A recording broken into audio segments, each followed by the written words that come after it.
Welcome to Pankaj commerce classes. आज के session में हम पढ़ेंगे क्लास 12th का अकाउंटेंसी का इम्पॉर्टेंट चैप्टर जो है issue of share.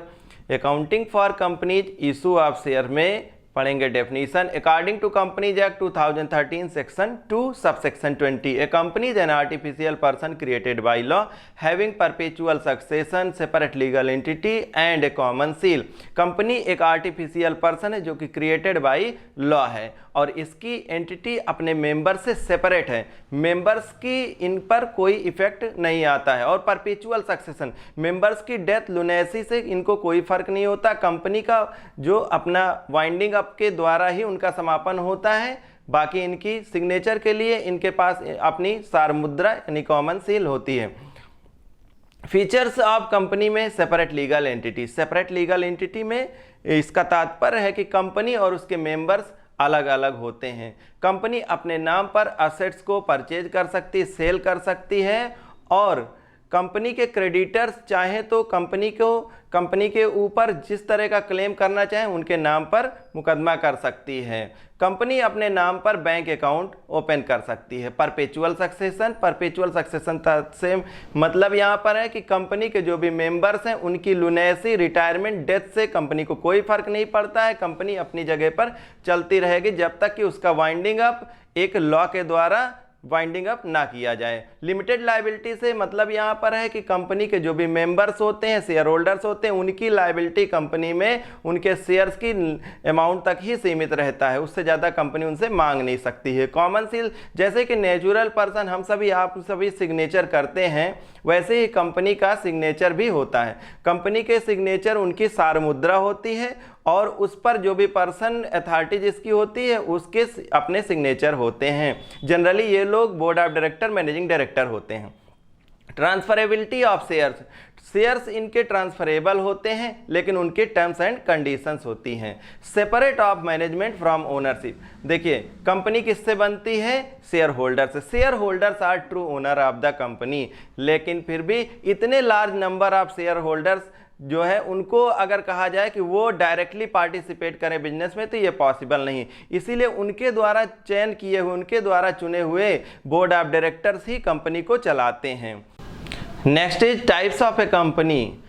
First is unlimited company, company limited by guarantee और company limited by shares. Unlimited company ऐसी कंपनियां होती हैं जिनकी अगर कंपनियां लॉसेज में चलती हैं, लॉस हो जाता है तो इनकी मेंबर्स की लायबिलिटी भी अनलिमिटेड होती है। उनको अपनी प्रॉपर्टी से ला करके इनके कर्जे को चुकाना पड़ेगा। Next is company limited by guarantee. ऐसी कंपनियां जिन पर मेंबर्स की लायबिलिटी जो है वो गारंटी तक है। मेंबर्स के द्वारा आर्टिकल्स ऑफ एसोसिएशन में जो भी अमाउंट इनकी गारंटीड होती है वो लिखी जाती है। जब कभी भी कमी पड़ती है कंपनी को तो कंपनी को क्रेडिटर्स को पे करने के लिए इनके द्वारा ये अमाउंट मांगा जाता है। तय किया हुआ अमाउंट वो पहले से ही होता है, एक निश्चित अमाउंट।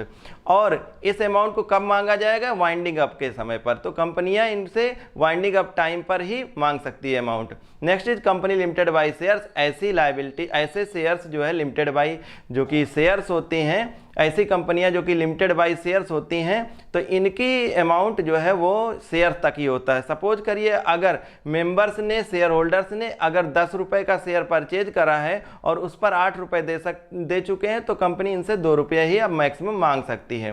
तो इसमें भी टाइप्स हैं, जैसा कि फर्स्ट है private company.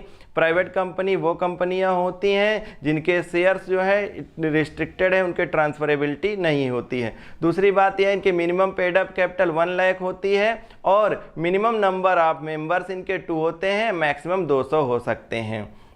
Next is public company. Public company वो कंपनी होती है जो कि प्राइवेट कंपनियां नहीं होती हैं और पब्लिक कंपनी की मिनिमम नंबर ऑफ मेंबर 7 होते हैं, मैक्सिमम की कोई लिमिट नहीं होती।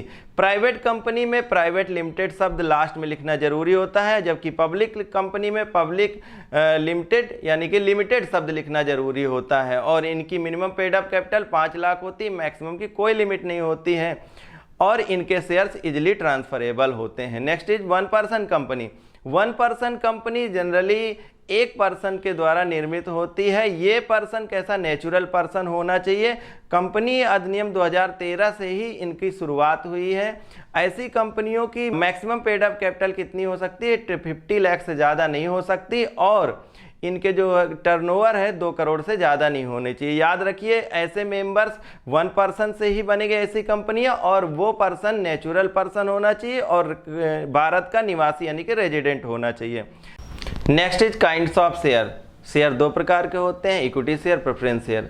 जनरली जो इक्विटी शेयर होल्डर्स होते हैं वो रियल ओनर्स माने जाते हैं कंपनी के, और इक्विटी शेयर को बहुत सारी फैसिलिटी होती है, लेकिन इसके साथ ही उनको कुछ लिमिटेशन से गुजरना पड़ता है। कंपनी अधिनियम 2013 एक्ट के तहत इक्विटी शेयर्स को जो भी अमाउंट दिया होता है, जो उनके द्वारा अमाउंट दिया गया होता है कंपनी का, वो उसका जो है कब इन्हें मिलेगा, कब इन्हें वापस होगा, वाइंडिंग अप के टाइम पर ही होगा, उससे पहले नहीं हो सकता। दूसरी बात यह है कि इनका डिविडेंड बाकी सारे अमाउंट पेड हो जाएंगे प्रॉफिट में से, तभी इनका डिविडेंड। ये अलग बात है कि अगर प्रॉफिट ज़्यादा हुआ होगा तो इक्विटी शेयर होल्डर का फायदा ज़्यादा होगा। दूसरे प्रकार के शेयर है प्रेफरेंस शेयर।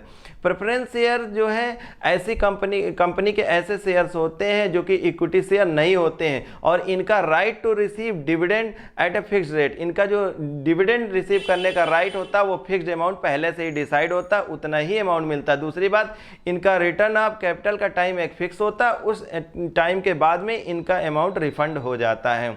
अब इक्विटी शेयर्स के तो कोई टाइप्स नहीं होते, लेकिन प्रेफरेंस शेयर के 8 टाइप्स होते हैं, उन पर हम बात करेंगे एक पर एक। देखिए, first is cumulative preference share. Cumulative preference share से मतलब ये होता है कि प्रेफरेंस शेयर पर जो भी डिविडेंड है, अगर वो करंट ईयर में पूरी तरह से प्राप्त नहीं हुआ है तो क्या होगा, इनको फिर से कुमुलेटिव करके और दोबारा दूसरे साल में इनको मिल जाएगा। कहने का मतलब यहाँ पर ये है कि करंट ईयर के में अगर प्रॉफिट सफिशिएंट नहीं है और डिविडेंड पेड नहीं हो पाया है, तो नेक्स्ट ईयर जब कभी भी डिविडेंड पेड होंगे इन प्रेफरेंस शेयर पे, तो कुमुलेटिव करके पिछले साल का भी दिया जाएगा arrear.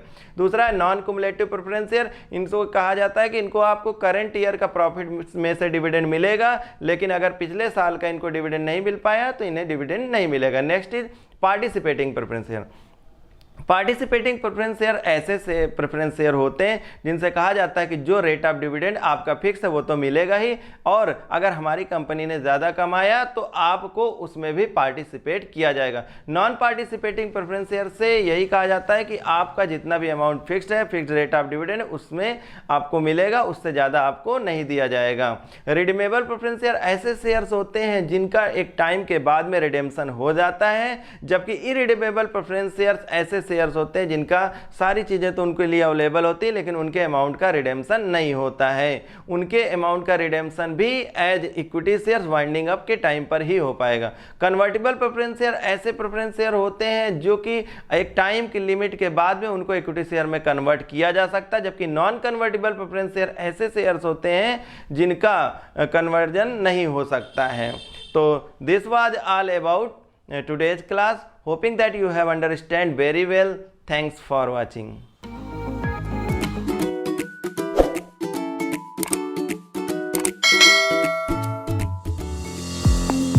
Now, students can enjoy online mode of digital learning with official app of Pankaj Commerce Classes available in Play Store.